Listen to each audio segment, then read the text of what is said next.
Cliente ou discípulo? Quão importante é que nós, como igreja, neste tempo, sejamos discípulos. Você não é um cliente, não vem aqui porque quer buscar uma mudança, para ver se gosta do pastor ou se recebe isto ou aquilo. Você não vem para dar uma boa gorjeta ou oferta e decidir se gostou ou não do rosto do pastor, ou se foi cumprimentado. Você vem porque Deus pagou um preço precioso por sua vida e pela minha vida, e Ele o fez por amor, porque esse é o conceito. Quando você não tem essa mentalidade de discípulo, você se vê como um cliente. Diz, quero servir ao Senhor, sim, mas quero ser um cliente. E você precisa ser um discípulo, uma pessoa que dá simplesmente por amor.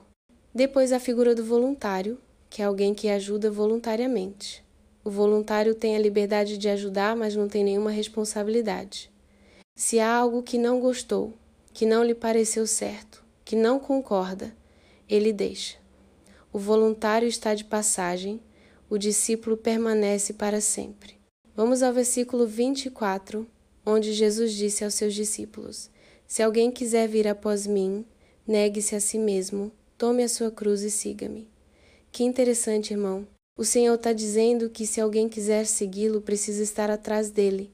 Você deve seguir o Senhor Jesus, não é você quem deve se colocar à frente e o Senhor segui-lo. Ele sempre deve estar à sua frente, em sua atividade, em sua vida diária, em seus projetos, em seus desejos. Muitas vezes, ao longo da vida, temos diversos planos. Talvez você tenha um plano A, um plano B, um plano C, um plano D, um plano E. Mas quando você está nos caminhos do Senhor, irmão, não há vários planos, há apenas um plano. E isso não depende de fatores externos, não depende das pessoas, não depende dos lugares. Deus pagou esse preço precioso. E Ele tem o melhor plano para a sua vida. Se você ler o livro de Coríntios, o apóstolo Paulo fala de muitas metáforas relacionadas aos navios. Naquela época, sob o convés, estavam as pessoas mais importantes, mas elas não eram vistas porque estavam remando. Uma das características para ser discípulo é que estejamos sob o convés remando. Os discípulos remam. Talvez não sejam vistos, talvez passem despercebidos, mas estão lá. A única forma de avançar é remando. Se você é um discípulo, deve começar a aprender a remar, a se esforçar, a dar mais de si mesmo e a seguir em frente. Não importa as situações difíceis, você deve continuar. Agora eu faço uma pergunta. O que você precisaria deixar para ser um discípulo? Você é um cliente, um voluntário ou deseja ser um discípulo? Talvez você já seja, mas talvez ainda não. O discípulo não julga, ele age.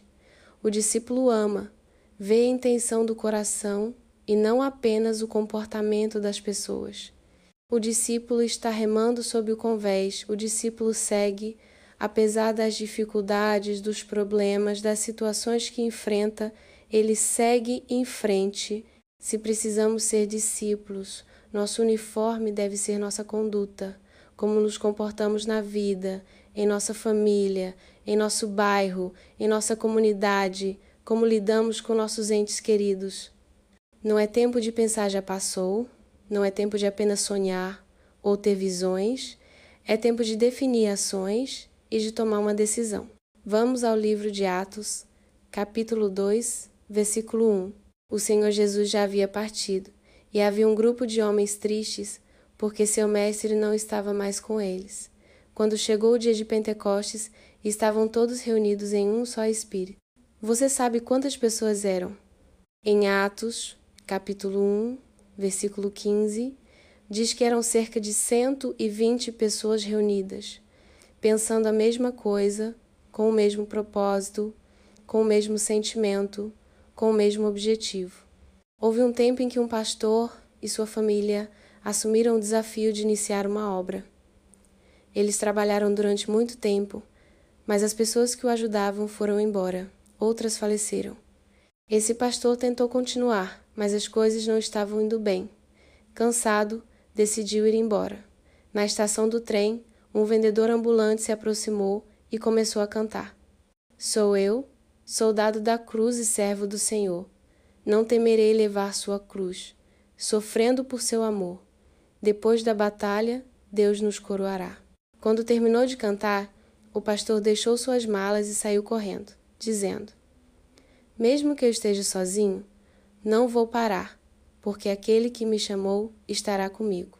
Irmãos, não percamos nosso tempo. Deus nos espera para sermos discípulos, não clientes, não voluntários. O povo de Israel viu muitos milagres, viu o Mar Vermelho se abrir, viu como foi libertado dos egípcios. Pareciam discípulos, mas quando Moisés subiu ao Monte Sinai por 40 dias, fizeram um bezerro de ouro para adorar. Não precisamos de um bezerro para ser discípulos, precisamos seguir o doador da vida. O que faremos neste tempo? Seremos clientes, voluntários, ou aceitaremos o desafio de sermos discípulos?